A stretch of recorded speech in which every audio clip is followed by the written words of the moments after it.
જંબુસરના depot વિસ્તારમાં વરસાદી કાંસનો slab તૂટી જવાથી દુકાનદારોમાં રોષ ફેલાયો હતો. ડિલક્સ શોપિંગ સેન્ટર આગળ આવેલા વરસાદી કાંસની ઉપરનો સ્લેબ તૂટી પડ્યો હતો. જંબુસર નગરપાલિકા તંત્ર ખાડી ગયું હોવાનો આરોપ સ્થાનિકોએ લગાવ્યો હતો. જંબુસર નગરના ડેપો વિસ્તારમાં આવેલ ડિલક્સ શોપિંગ સેન્ટર આગળ આવેલ વરસાદી કાંસની ઉપરનો સ્લેબ તૂટી જવાથી દુકાનદારોને નુકસાન થયું હતું. દુકાન પર લેવા આવનાર ગ્રાહકો કાંસની અંદર પડી જાય છે. દુકાનદારો દ્વારા ઘણીવાર નગરપાલિકામાં જાણ કરવામાં આવેલ છતાં પણ હજુ સુધી કામ કરાયું નથી, જેને લઈ સ્થાનિકોએ જંબુસર નગરપાલિકા તંત્ર ખાડે ગયું હોય તેમ જનતાની સમસ્યાનું નિરાકરણ ક્યારે લાવશે તેવા સવાલો ઊભા થયા છે. જેમ કે મીઠું પાણી, ગટર અને સાફ સફાઈનો પ્રશ્ન જંબુસરમાં જોવાનું રહ્યું કે ક્યારે આ વસ્તુનું નિરાકરણ થશે ખરું તેવા સવાલ પણ ઊભા કરી રહ્યા છે.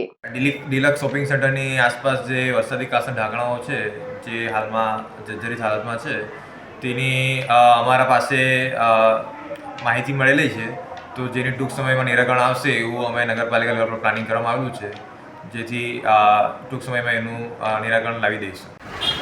મારું નામ સોએબ ડાલ છે. મારી દુકાન જંબુસર ડેપોમાં ડિલક્સ શોપિંગ સેન્ટરમાં આવેલી છે. બૂટ ચપ્પલની દુકાન છે. ત્યાં બધા ઢાંકણા છે એ બિલકુલ ખરાબ હાલતની સ્થિતિમાં છે. એ જંબુસરની નગરપાલિકાને વારે ઘડીએ ફરિયાદ કરવાથી હજુ સુધી કોઈનો હલ આવ્યો નથી. જંબુસર નગરપાલિકાને અમે ભલામણ કરીએ છીએ કે વહેલી તકે આનો ઉકેલ લાવે.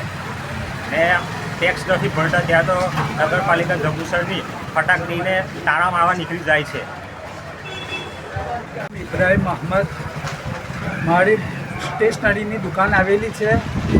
વરસાદી કાંસનું ઢાંકણું બિલકુલ તૂટી ગયેલું છે અને ખરાબ સ્થિતિમાં છે. કઈ જણાઓ અંદર પડી ગયેલા છે. હું 2-3 વખતે નગરપાલિકામાં ગયેલો છું અને બે મેમ્બરોથી મળેલો છું. તેમણે કીધેલું છે કે થોડા દિવસોમાં થઈ જશે, પણ હજુ સુધી 1 વર્ષ થવા આવ્યું, કોઈ કામ થયું નથી. મહેરબાની કરીને એને વહેલી તકે ઠીક કરવાની કોશિશ કરો, જેથી છોકરાઓનું ભવિષ્ય, આગળ સ્કૂલો ખુલે છે, જેથી છોકરાઓની અવર જવર વધારે રહે છે. એને સંપૂર્ણપણે એને ઠીક કરવાની કોશિશ કરો.